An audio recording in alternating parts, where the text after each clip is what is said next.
Hi, my name is Danuli and I'm a final year PhD candidate with the School of Public Health and Preventive Medicine at Monash University in Melbourne, Australia.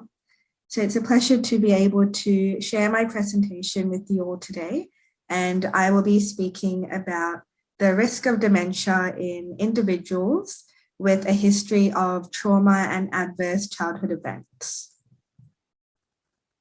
So dementia is an umbrella term referring to several diseases which are characterized by cognitive decline, and they are also more common in later life. So the symptoms of dementia include, but aren't limited to, impairments in learning, memory, language, and self-care. On a global scale, 50 million people worldwide are suffering from dementia. And as you can see in the figure shown, this number is expected to increase to 152 million people by the year 2050. So how can we reduce the burden of dementia? So it's estimated that a third of dementia cases could potentially be prevented or delayed by reducing modifiable risk factors. So let's talk about some risk factors for dementia. The greatest known risk factors for dementia are non-modifiable, and these include increasing age and genetic factors. However, it may be possible to reduce one's risk of dementia by targeting modifiable risk factors, which range from physical inactivity to head injury or low education and even social isolation. There is increasing evidence in the literature to suggest that the psychological stress associated with adverse life events could also be a potentially modifiable risk factor for dementia if it is treated and managed accordingly. So how do adverse life events impact the brain and dementia risk? Experiencing an adverse life event in some cases can lead to a dysregulated stress response. This could result in the release of stress mediators, which can then target receptors in cognitive brain regions, including the prefrontal cortex, amygdala, and hippocampus, as shown in the diagram. Over time, this could lead to the atrophy of the prefrontal cortex and hippocampus, and also the overactivation of the amygdala. So these volumetric and functional changes to these cognitive areas can affect working memory, emotional memory, and long-term memory formation. There is also some evidence to show that these effects may be more severe and permanent if the event is traumatic in nature. For example, a life-threatening event such as a motor vehicle accident, or if the event occurs in early life during rapid brain development. As these brain changes and subsequent signs and symptoms also occur with dementia, it is possible that the psychological stress associated with adverse life events may be a potential risk factor for this disease. So this brings me to the aim of my study. So I looked at to what extent does lifetime trauma or adverse childhood events impact dementia risk. To answer this question, I utilized data from the ongoing France-based ESPRI study. So ESPRI is a large cohort study of 1,700 community-dwelling men and women aged over 65 who were free of dementia at baseline. The aim of the ESPRI study is to evaluate the risks, incidence, and treatment of psychiatric disorders in older people. In this cohort, the mean age was 72.6 years old, and the majority of participants were female, and approximately 35% of participants had finished their secondary school education. How are the variables measured? So looking at the exposure variables, adverse childhood events were measured using a modified version of the childhood trauma questionnaire. 9 specific events were measured, such as childhood poverty and death of a parent. However, because previous studies have shown that an accumulation of adverse childhood events is associated with an increased risk of poor health outcomes in later life, I focused on a cumulative variable. Lifetime trauma was assessed with the Watson's PTSD inventory, which also measured the presence of PTSD. So what is PTSD? It's a clinical condition that can arise after witnessing or experiencing a life-threatening event, or in other words, a traumatic event. So the outcomes measured include baseline cognitive function across 5 domains, including global cognition, visual memory, verbal fluency, psychomotor speed, and executive function. And these are all assessed using a battery of cognitive tests. Dementia was also measured across 14 years according to DSM-4 criteria. So now focusing on the statistical analysis used to measure these associations. Associations between the exposure variables, so adverse childhood events and lifetime trauma and PTSD, and the outcome variable of baseline cognitive function was assessed with multivariate logistic regression. The association between the exposure variables and dementia incidence across 14 years was measured using a Cox proportional hazards regression. All analyses were conducted using Stater 15 and were adjusted for a range of socio-demographic, lifestyle, and health factors. So now for the results with adverse childhood events. Participants were grouped according to whether they had 2 or less events, 3 to 4 events, or more than 5 events. 46% of participants experienced less than 2 adverse childhood events. 31% experienced between 3 to 4 adverse events, and 22% experienced more than 5 adverse events. It was found that a higher number of adverse childhood events in comparison to 2 or less events was associated with worse psychomotor speed and verbal fluency. Psychomotor speed, as defined by the speed of cognitive processing, and verbal fluency is defined by information retrieval from memory. In particular, the risk of worse psychomotor speed increased from 34% in participants with 3 to 4 events to 52% in participants who experienced 5 or more events. No associations were observed between adverse childhood events and incident dementia, and there were approximately 9.7% of participants who were diagnosed with dementia after 14 years. So now for the results with lifetime trauma. The frequency of lifetime PTSD in the sample was 2.4%, which is quite low. So I analyzed the frequency of lifetime trauma. 45% of the sample did not report any lifetime trauma. The remainder of participants who did report trauma were grouped according to whether they had the PTSD symptoms of re-experiencing symptoms, meaning recurring dreams, hallucinations, or flashbacks of the traumatic event. So as expected, in comparison to those with no lifetime trauma, trauma was associated with worse global cognition, and this is in participants with re-experiencing symptoms.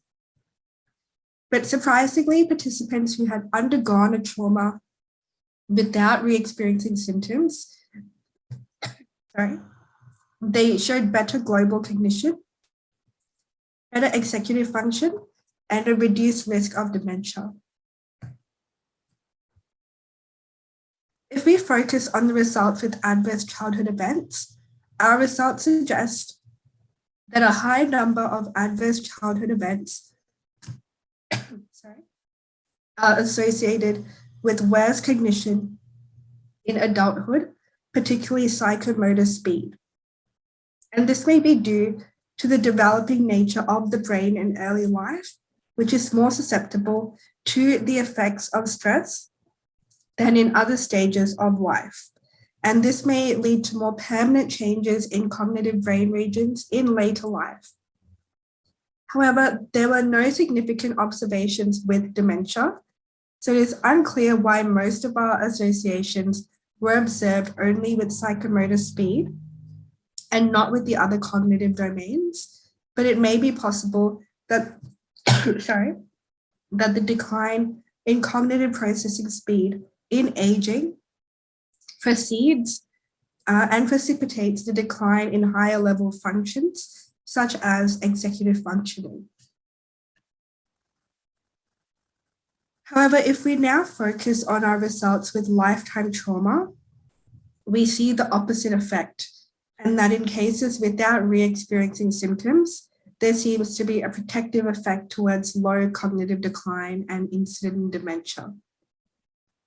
So one possible explanation is that these participants have undergone a process called post-traumatic growth. And this theory proposes that extreme stress or trauma can cause individuals to question and subsequently reevaluate their core beliefs, their self-identity and worldview. So this can result in a positive shift in thinking and a more heightened level of functioning than if they had never experienced a traumatic event. Limited studies suggest that increased post-traumatic growth may increase neural network decorrelation, which is the process of a neural network being freed from a particular input, such as an intrusive thought following a traumatic event, so it is able to encode new information. This process of breaking and building neural connections may be important in strengthening pathways involved in improving cognition and protection against dementia. In conclusion, experiencing an adverse life event may not always be associated with cognitive decline. In some cases, experiencing adversity can actually improve cognition. Therefore, the effect of adversity on cognition may be dependent on various factors. The differences in our results could be due to when the event was experienced, whether it be childhood or throughout the lifespan. Or it could be due to if the event was classified as an unexpected traumatic event, such as a motor vehicle accident, as opposed to ongoing chronic stress, such as childhood poverty. Or it could be due to whether the participant reports psychological symptoms associated with the event. Therefore, further research is required to determine in which circumstances adverse life events could increase or decrease one's risk of low cognition or dementia in later life.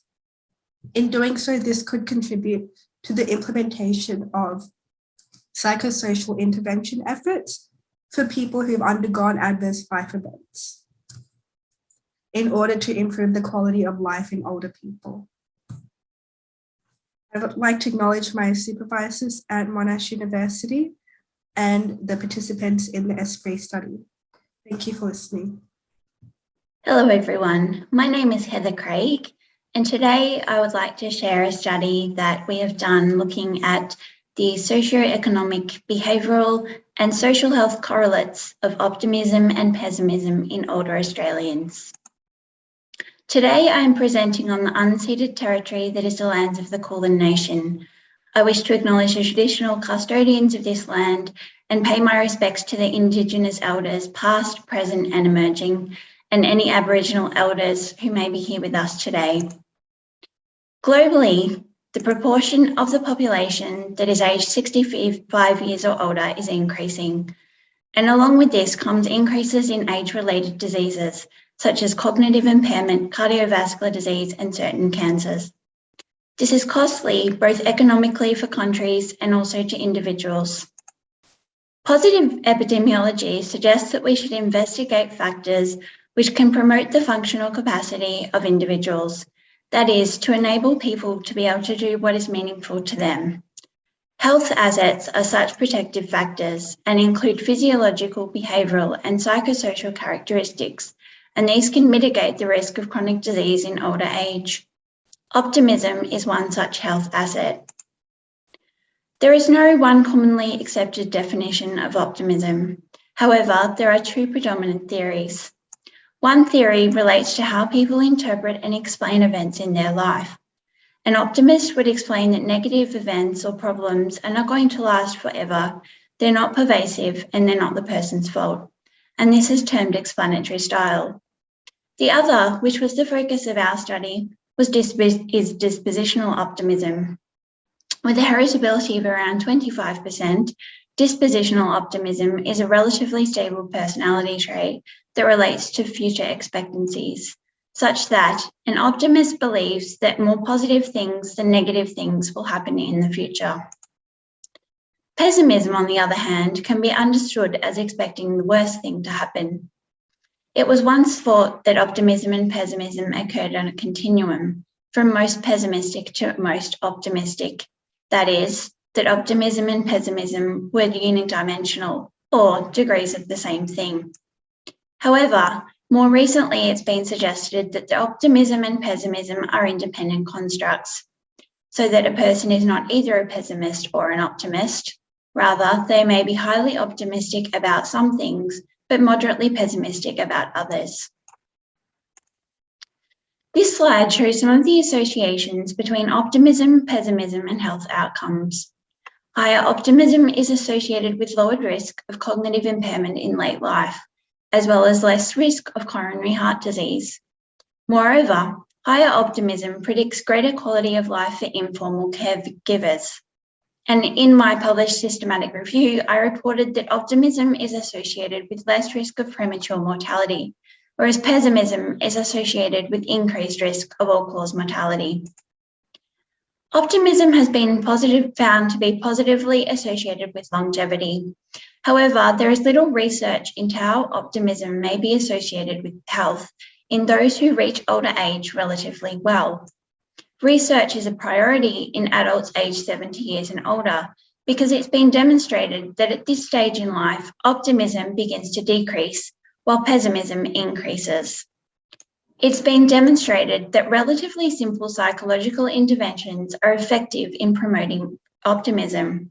However, less is known about which factors might be targeted in public health promotion interventions to increase optimism and decrease pessimism. And this brings me to the study I will describe today. So the aim of our study was to look at a range of socioeconomic, behavioural and social health factors and to determine their association with optimism and pessimism and determine whether correlates of optimism were distinct from those of pessimism. The data we used was from ASPREE, which is the aspirin reducing events in the elderly study, a large clinical trial designed to assess whether a low dose of aspirin daily was associated with health of older adults. The trial commenced in March 2010 and concluded in January 2018. And specifically, I used a sub-study called ALSOP, and this study included roughly 13,000 Australian adults aged 70 years and older and provided data on various factors associated with health in ageing. And ALSOP commenced in 2012. This slide presents the process which was involved in the selection of our final sample. So from the initial cohort of almost 20,000 ASPREE participants, there were just under 15,000 Australians who also participated in ALSOP. For our sample, we included those older adults for whom we had complete data, including the optimism measure, which I'll introduce in a moment. Our final sample was therefore just over 10,000 people, with approximately equal proportion of men and women.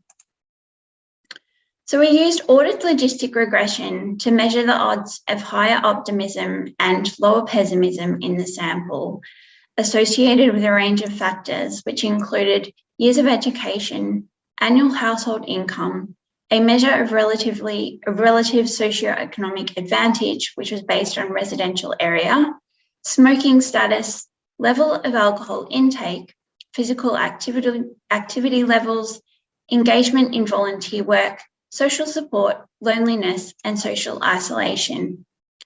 And as I described earlier, there was some disagreement as to whether optimism and pessimism should be measured independently or on a continuum. So we compared the results for both the independent and the unidimensional scores. So this questionnaire is the revised life orientation test, which we use to measure optimism. Participants indicate their agreement with each statement on a 6-point Likert scale. The lot R is one of the tools used to assess optimism, and there are also others, both validated and non-validated. And you can see here that 3 items have an asterisk, and this denotes the questions which measure pessimism. And when we use a unidimensional score, we reverse scored those pessimism items such that a score of 5, that is, the person chooses agree for a pessimism statement, it's then converted to a 2. And then all of the items would be summed to give an overall measure of optimism and pessimism. So I'll now describe the participants in the study. And you can see here that the majority of participants fell into the youngest age category, with almost 2/3 aged between 70 and 74 years. So in this figure, with the data for women in darker blue, the only factor which was not significantly different for men and women was relative socioeconomic advantage. Men were more likely to have more than 12 years of education, be married, live with others, and live in a home with a higher household income. Furthermore, men were more likely to be physically active, be a current or a former smoker, drink risky levels of alcohol, and not do volunteer work. Finally, while men were less likely to be lonely, they were more likely to be socially isolated and have low social support. You can see here that women were slightly more optimistic than men and less pessimistic. The error bars show the standard deviation, and these differences were statistically significant. So these are the results of the regression models for men and women in the likelihood of being more or less optimistic. So the dash in the middle of the forest plot indicates an odds ratio of 1, that is, no difference in the odds of being more or less pessimistic. So points on the left indicate lower odds of being optimistic, and points at the right show higher odds of being optimistic. For women only, greater age and earning between $20,000 and $99,999 per year was associated with higher odds of being optimistic, while being a smoker and having low social support was associated with lower odds of being optimistic. For both men and women, having more than 12 years education, being more physically active and doing volunteer work had higher odds of being optimistic, while drinking risky levels of alcohol, being lonely, and being socially isolated were associated with lower odds of being optimistic. And this forest plot shows the odds of being more or less pessimistic. So for women only, living alone and drinking alcohol at low risk levels was associated with lower odds of being pessimistic. While for men only, being a former drinker was associated with higher odds of being pessimistic.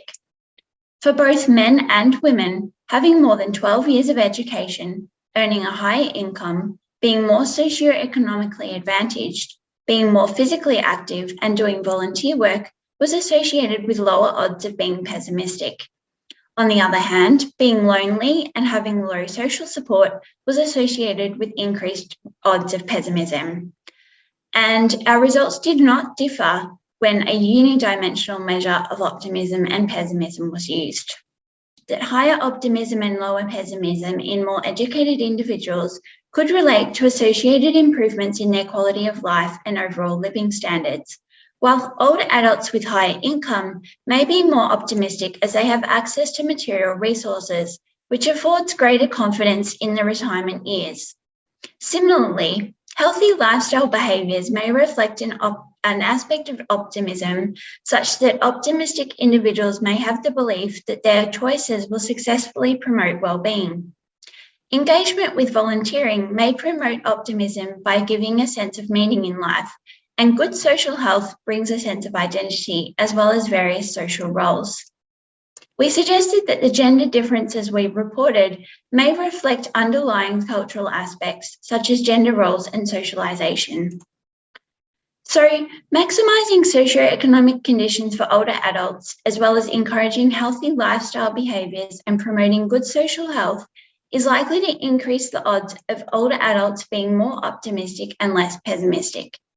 And recalling those positive health outcomes associated with greater optimism and lower pessimism, all in all, it's a win-win situation. So perhaps the most significant limitation was the cross-sectional study design, so we cannot determine causality. And furthermore, although the sample was considered representative of adults who live in Australia and reach later life in relative good health, we acknowledge that many older adults live with multimorbidity, so this may limit the generalisability of findings. Those who volunteer for a long-term clinical trial may also be more optimistic than other individuals.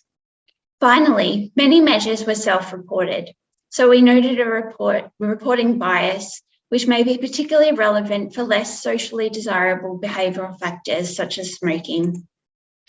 So in summary, in a sample of adults who reached late life free of life-limiting disease and major disability, we concluded that favourable socioeconomic conditions, healthy lifestyle and good social health are associated with an increased likelihood of optimism and decreased likelihood of pessimism. We found that women had higher odds of optimism and lower odds of pessimism than men, and we noted some gender differences in the correlates of optimism and pessimism. So we suggest that by promoting the health and well-being of older adults, we are also likely to increase their optimism, which will have its own health benefits. So I'd just like to pass my thanks on to the IAGG for the opportunity to share our research today, the many Australians who took part in Esprit, and all others who've made this study possible. Thank you. Good afternoon, everyone. Thank you for joining this presentation today. I'm Ompyo from the Monash School of Public Health and Preventive Medicine, Monash University, Melbourne, Australia.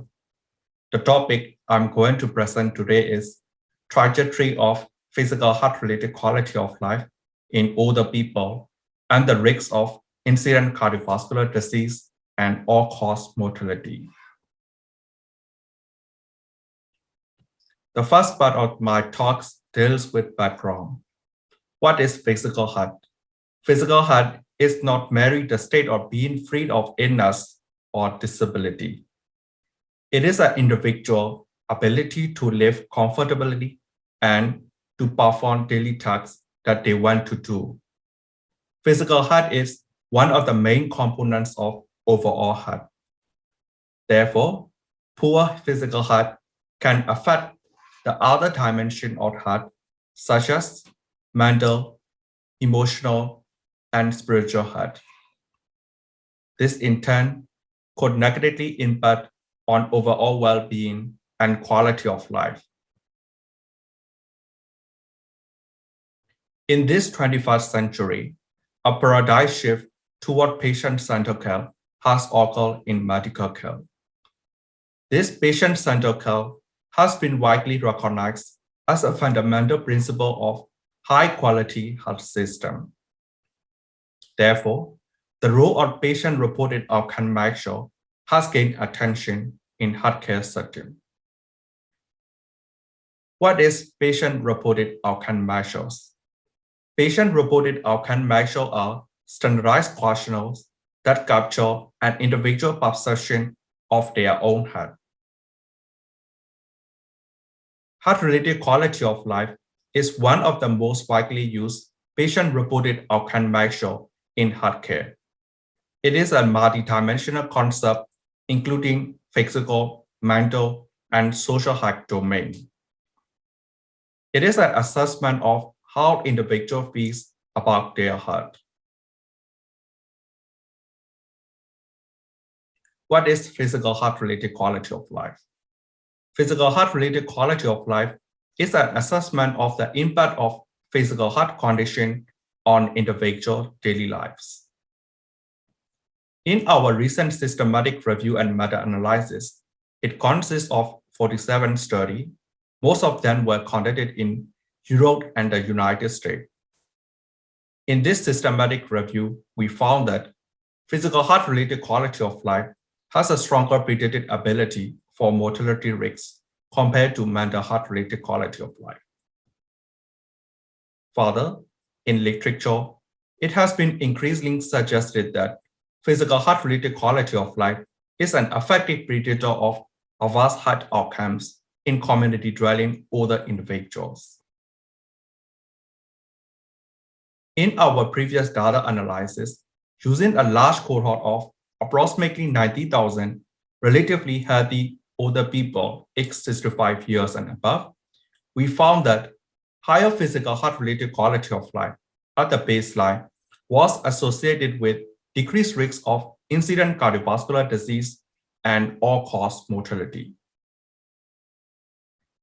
However, physical health-related quality of life is susceptible to change over time, especially among the older individual. So, assessing physical health-related quality of life over time may better capture an individual risk of future health events than the single-time assessment.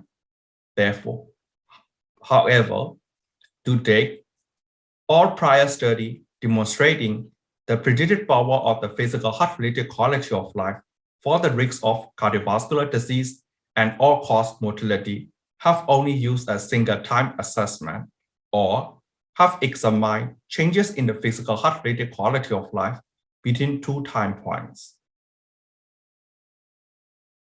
Therefore, we added a new perspective to this field by examining whether physical health-related quality of life trajectory predict subsequent risks of fatal and non-fatal cardiovascular disease events and all-cause mortality in community-dwelling older people.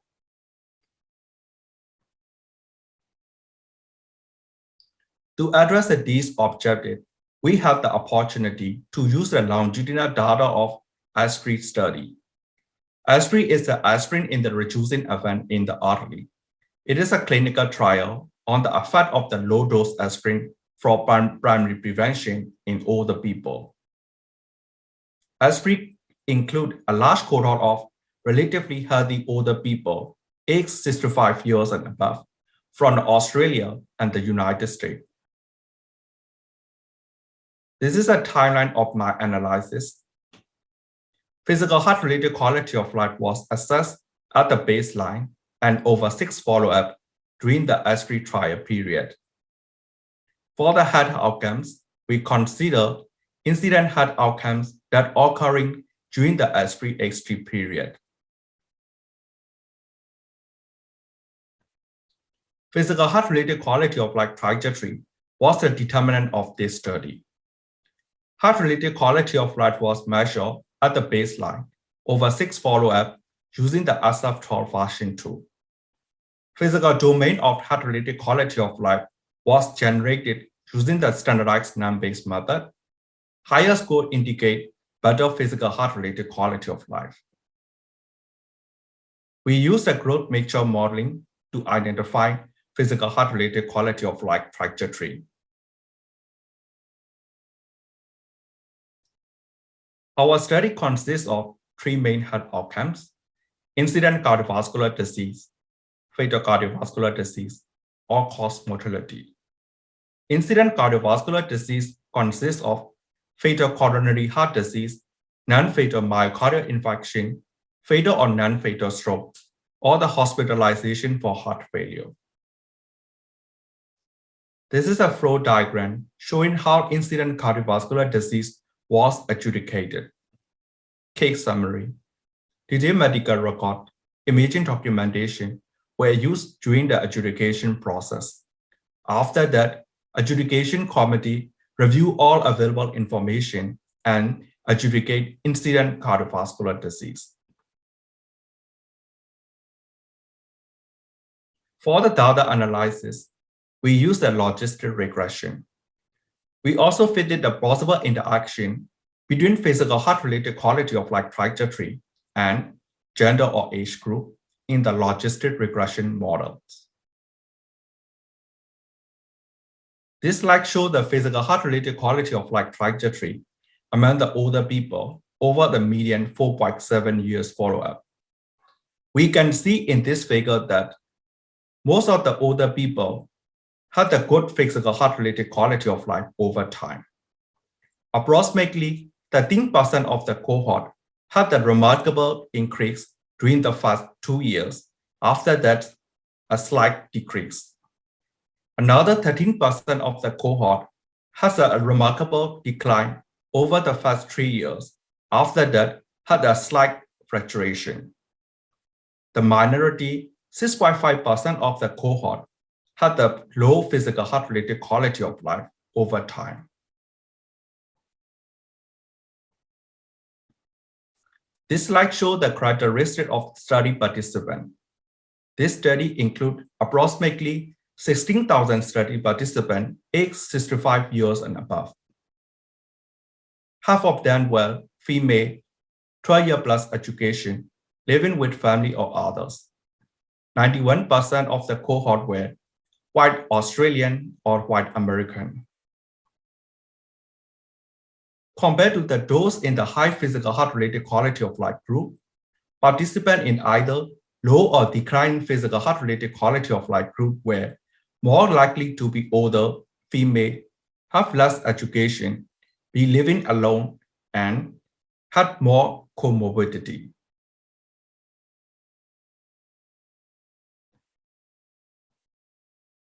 Over an average 2 years follow-up, we found that 406 incident cardiovascular disease, approximately 200 fatal cardiovascular disease, and 751 all-cause mortality.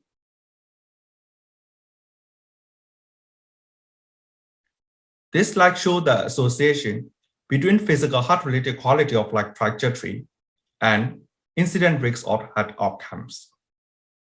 We can see in this table that the decline in physical heart-related quality of life trajectory has the highest risk of developing incident cardiovascular disease, whereas a low physical heart-related quality of life trajectory has the highest risk of fatal cardiovascular disease and all-cause mortality. Our findings were not different by gender and age group.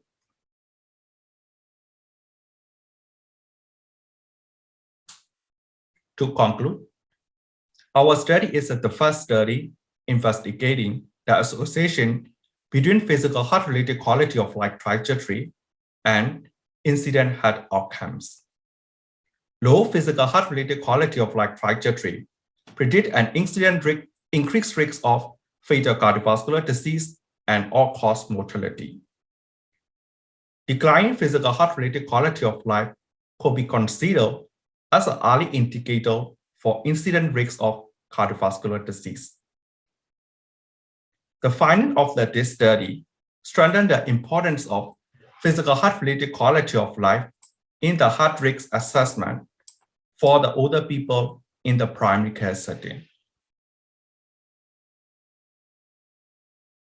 Our study has been published in American Journal Plus, Cardiology Research and Practice. So, for those who are interested in our finding, footers can be available using this QR code.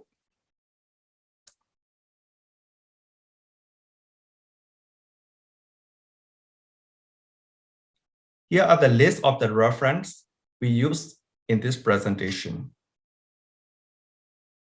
Thank you for attending this presentation. Thank you, my co-author. Thank you, Monash University Scholarship for my PhD project. Thank you, ASPRI collaborator, ASPRI staff, and the ASPRI participant. Thank you, Monash School of Public Health and Preventive Medicine, Monash University, Australia. Thank you. Have a good day.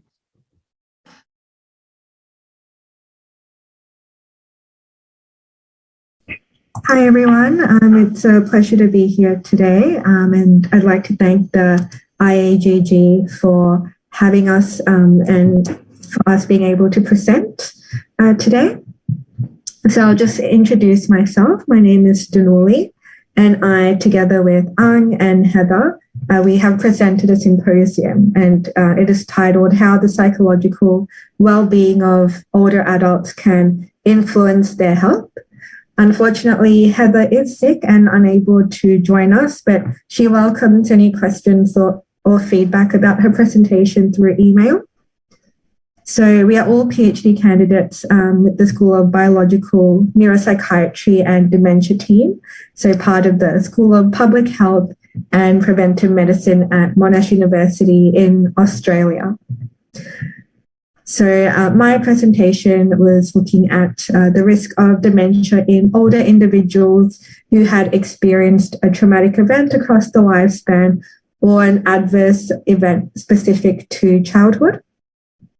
I have a question here from Katrina Davis, who asked a very good question regarding if there were any measures that I would have liked to study, if I wish I could have, and what future cohort studies should also include. So this is a really good question because there was an important variable that unfortunately the data that I used didn't collect. And this was how individual people may perceive stressful or traumatic events. So one individual might judge a certain event as extremely stressful, whereas another individual might perceive that event as a rather trivial event. So we only measured having the experience of the event, but not the individual perceptions of that event. So it seems reasonable to expect that stressful events are experienced as more negative and thought of as more negative by individuals have a more adverse influence on a person's health. So I think that's a very important variable to collect in future studies. Would you like to maybe discuss some of the potential mechanisms in your associations? Yes. And the exact mechanisms and the underlying the association between the physical health-related quality of life and the cardiovascular disease and all-cause mortality is still unclear. But in the ASAP version 2, health-related quality of life questionnaire, in which that there are some questions related to the whether individual physical health impact on their daily life. So poor physical health-related quality of life could reflect individual perceiving limitation on their daily activity due to the overall poor health. On the other hand, there's feeling extremely exhausted after doing the daily activities, muscle pain, fatigue. It may be the common symptoms of the older people experience before being the diagnosis of the heart disease and the other age-related disease. So, our poor physical health-related quality of life reflecting the poor overall physical health could be the emerging risk indicator for the heart disease, cardiovascular disease, and even in the all-cause mortality. So that's the methods and the further study may be required to investigate some of these possible mechanisms underlying between these nova association. Yeah, that's great. So regarding my study as well, the potential mechanisms, there is some evidence regarding biological mechanisms in the association between stress and dementia. Yeah. So one possible mechanism could be the dysregulation of the HPA axis, which is responsible for the stress response.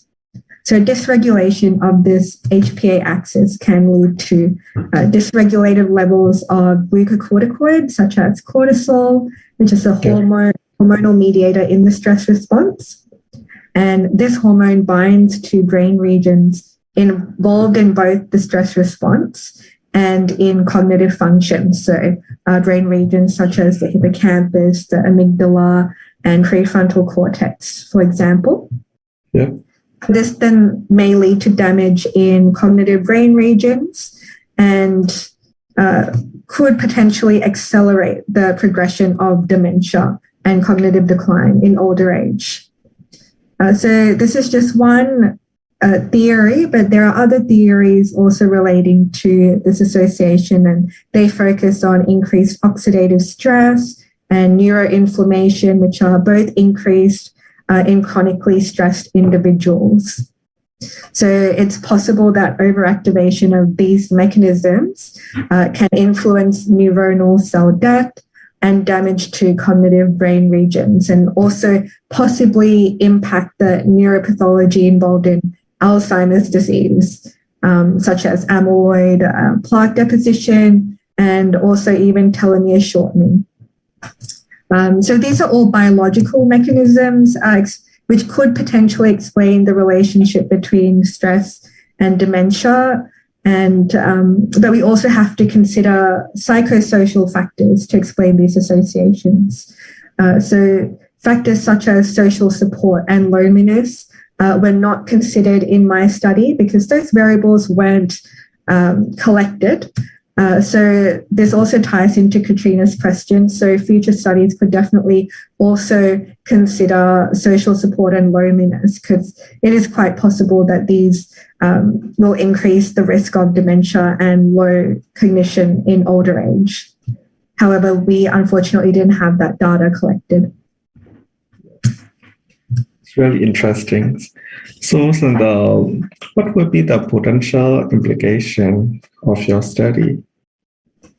Yeah, so the potential implications of my study, because there were also some gender differences observed in my study, which I didn't go into too much detail, the potential implication could be clinically to promote psychosocial interventions for older people, and specifically gender-based approaches to these interventions might be more clinically relevant. And in doing so, this could hopefully reduce the risk of low cognitive decline and dementia risk in older people who have suffered from adverse events throughout their life. Thanks for the question, Ang. What about the clinical implications for your project? Yes, and in my studies, and I found that decline in physical heart-related quality of life trajectory over the median of the 4.7 years follow-up was associated with the increased risk of the incident cardiovascular disease. So, it strengthens the benefit of the regular physical heart-related quality of life screening for the older people.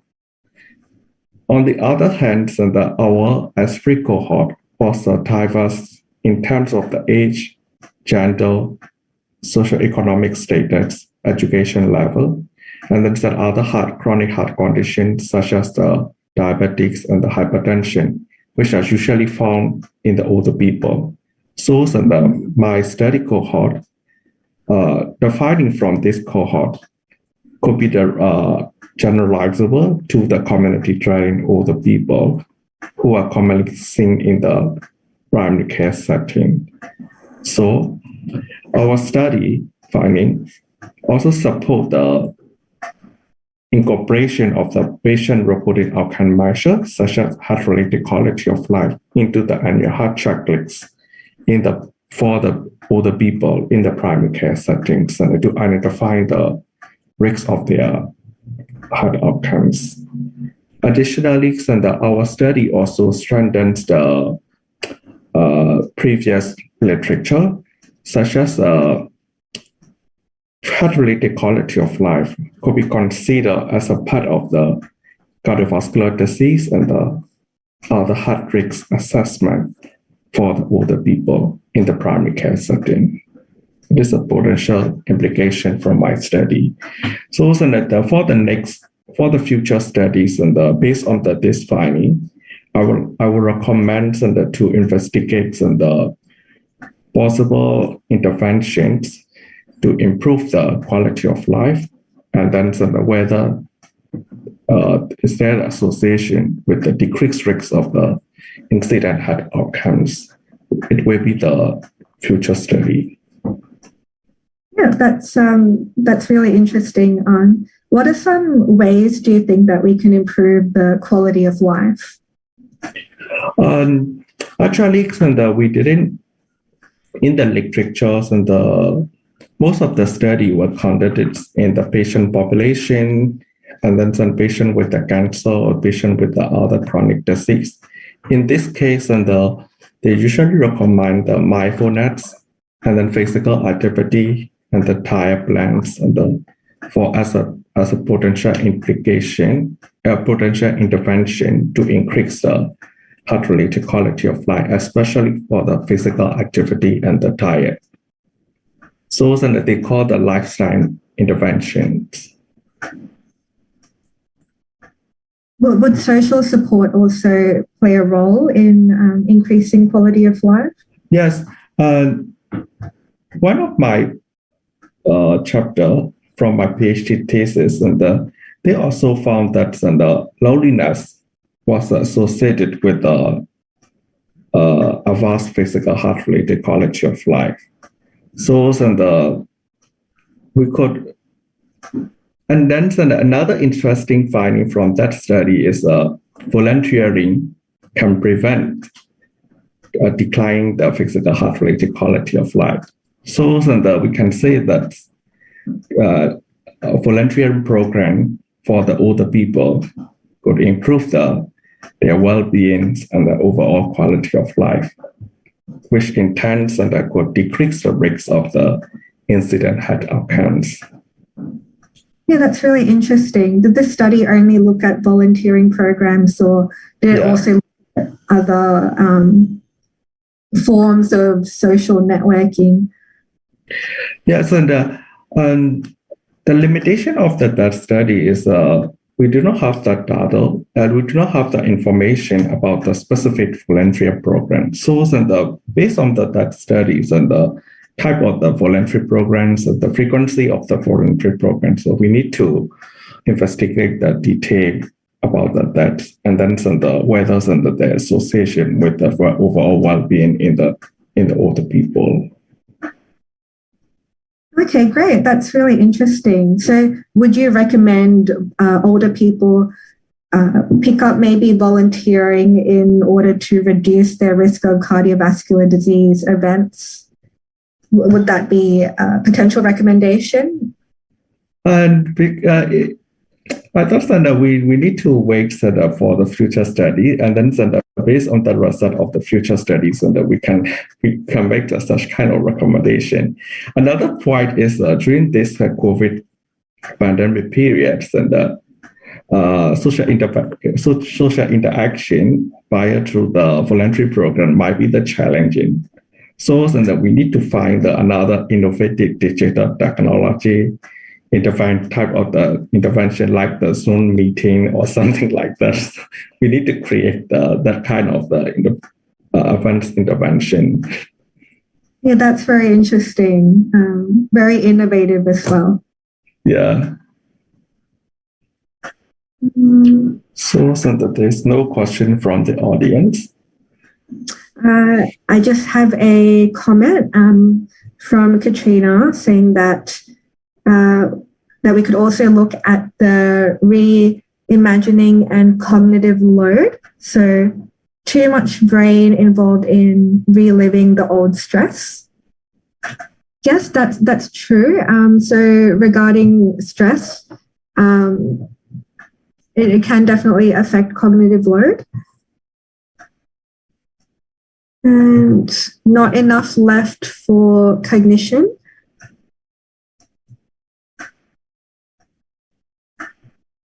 Yes, that's true. So stress can definitely affect these cognitive brain regions in that way. And then also Ang's finding strengthens the idea that health is not just a lack of disease, because heart disease is dichotomous, but health is a continuum. And then we saw that on COVID outcomes, where we only look at the diagnosis but should look at the heart-related quality of life, right? Because in this patient-centered areas, and we also focus on the patient-reported health outcome measures and such as the heart-related quality of life. So based on the MIND studies, and we can recommend something like that, and the heart-related quality of life as a predictive potential predictive tools for the incident heart outcomes for the older peoples. Yes, thank you. Absolutely. Great. Thank you for your comments and questions, Katrina. And that concludes our presentation. Thank you very much. Thank you very much.